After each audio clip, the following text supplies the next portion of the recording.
استاذ طاهر بس هيقول لنا كلمه بعد ما خلصنا. اتفضل استاذ طاهر. هو اولا تسلم ايدك يا باشمهندس. الله يسلمك. الشغل بسم الله ما شاء الله زي الفل. انا بس حابب اتكلم معاكم في نقطتين، ان احنا العمله اللي عملها لنا الباشمهندس حسين دي، او القصه اللي عملها لنا الباشمهندس حسين، احنا وفرنا كتير. يعني انا لو كنت غيرت البانيو كنت هخش في تكسير للحمام كامل شامل، ده كان هيكلفنا على ما اعتقد الايام دي مش اقل من 20,000 جنيه. فالموضوع اتحل برقم اقل من كده بكتير. نمرة 2 الجودة بتاعت الشغل زي ما انتوا شفتوا، بسم الله ما شاء الله بسم الله ما شاء الله بسم الله ما شاء الله. تسلم ايدك يا باشمهندس، وربنا يا رب يهدي لك صنعتك يا رب. امين يا رب. نمرة 2 وده اللي يهمني انا ويهم كل الناس اللي حضرتك هتخش عندهم، نظافة المكان. فعلا بجد بجد بجد راجل في منتهى النظافة، لا وسخ لي حاجة أرضية ولا حيطان ولا ولا ولا ولا ولا. بجد تسلم ايدك يا باشمهندس. الله يسلمك يا رب. نشكرك يا استاذ طاهر، واحنا تحت امرك، وربنا يجعلنا عند حسن ظنك. امين يا رب. ربنا يخليك يا باشمهندس. شكرا جميعا. الله يخليك. مع السلامه. البانيو اللي احنا هنشتغل فيه دلوقتي في مشكله في الارضيه، في كسر.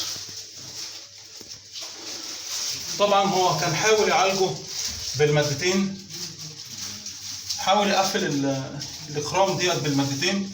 اتكلمنا في الموضوع دوت قبل كده كتير، وشفنا فيديوهات لينا اللي عاملين البانيو بالمادتين حاولوا يقفلوا الاخرام بالمادتين. طبعا الموضوع ده فاشل، ما ينفعش. وقلنا كتير برضو طالما المشكله في الارضيه يبقى لازم الارضيه كلها تتقطع بالصاروخ وتترمى باي حال من الاحوال. طالما المشكله في الارضيه لازم الارضيه كلها تتقطع وتترمى. وهنشوف ليه. طبعا لان الارضيه من تحت بتبقى عباره عن حشو خشب حبيبي. احنا البانيو هنبدا نصلح فيه، ومرحله مرحله كده هنصور الشغل بتاعنا. هنبدا نصور الشغل بتاعنا مرحله مرحله عشان نعرف مع بعض هيتصلح ازاي. اول حاجه هنعملها طبعا هنقطع الارضيه، وبعد كده هنرجع نصور تاني علشان نشوف الشغل هيتعمل ازاي. قطعنا الارضيه طبعا من تحت. اول ما قطعنا لقينا كميه ميه كبيره جدا. شايفين طبعا الميه.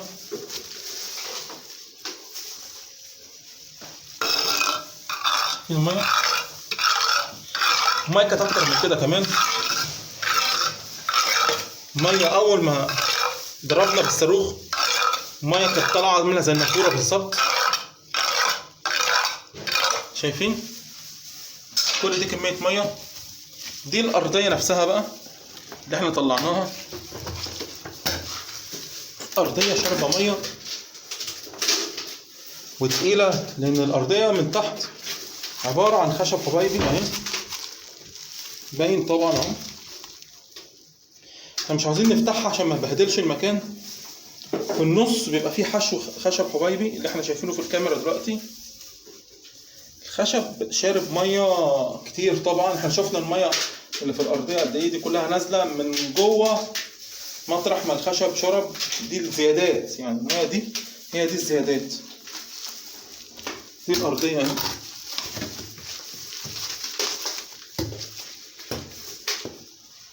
طبعا تقيله جدا، كلها ميه كلها خشب زي ما احنا شفنا. ده حشو، هي بتبقى طبقتين. الارضيه عباره عن طبقتين وفي النص حشو الخشب.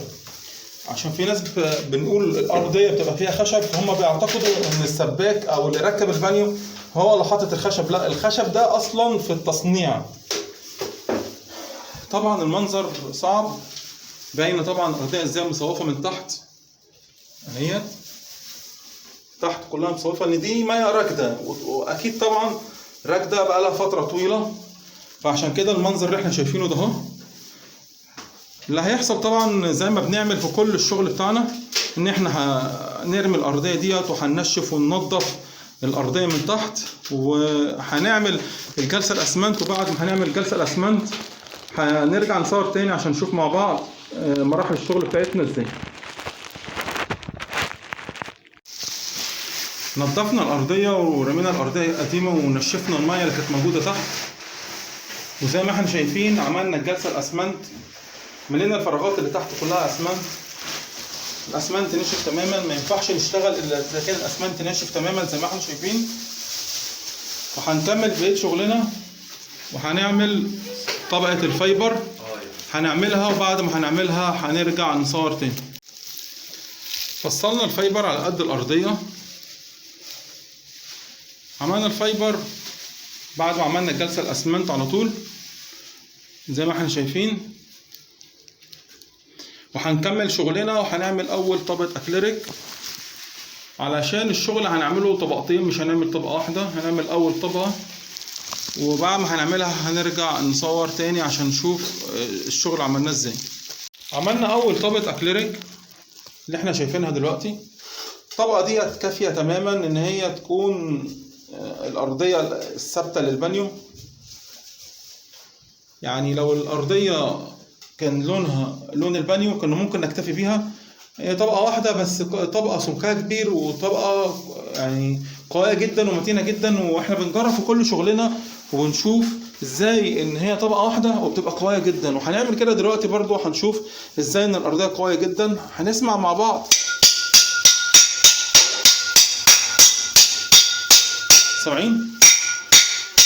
لو حد قال ان كده ضعيف او يعني انا بخبط بالراحه مثلا، انا طبعا مش بخبط بالراحه والصوت باين ازاي ان الرنه نفسها باينه ان الارضيه قويه جدا. وبرده هنيجي بظهر المسطرين وهنعمل بكل قوته اهو، وهنرفع ايديا اهو.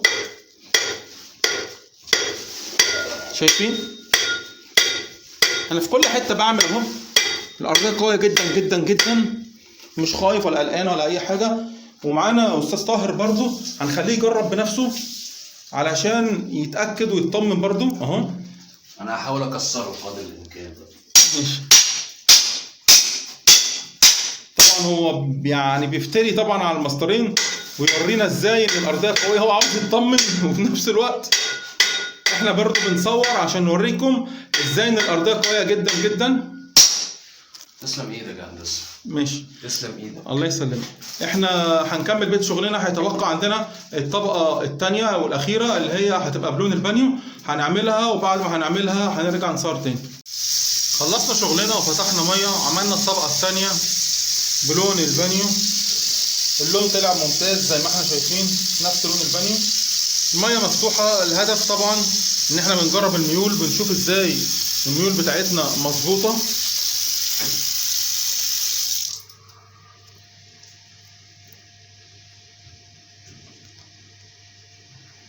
شايفين؟ مفيش ميه واقفه طبعا في الجناب. اهم شيء طبعا الميه كلها صرفت ناحيه فتحه الصرف اهي.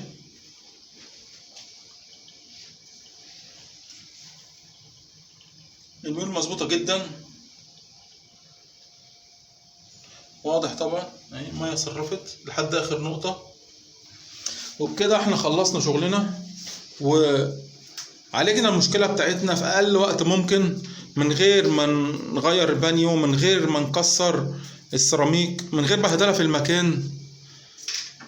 عالجنا المشكله علاج دائم، وحلينا المشكله بتاعتنا حل نهائي مش حل مؤقت. كتير بيحلوا المشاكل دهيت بس تبقى حلول مؤقته، زي المادتين اللي احنا شفناهم في اول الفيديو، ازاي ان كان معمول بمادتين، ده كان حل مؤقت طبعا. كده احنا خلصنا شغلنا وخلصنا البانيو. استاذ طاهر بس هيقول لنا كلمه بعد ما خلصنا. اتفضل استاذ طاهر. هو اولا تسلم ايدك يا باشمهندس. الله يسلمك. الشغل بسم الله ما شاء الله زي الفل. انا بس حابب اتكلم معاكم في نقطتين، ان احنا بالعمله اللي عملها لنا الباشمهندس حسين دي، او القصه اللي عملها لنا الباشمهندس حسين، احنا وفرنا كتير. يعني انا لو كنت غيرت البانيو كنت هخش في تكسير للحمام كامل شامل، ده كان هيكلفنا على ما اعتقد الايام دي مش اقل من 20,000 جنيه.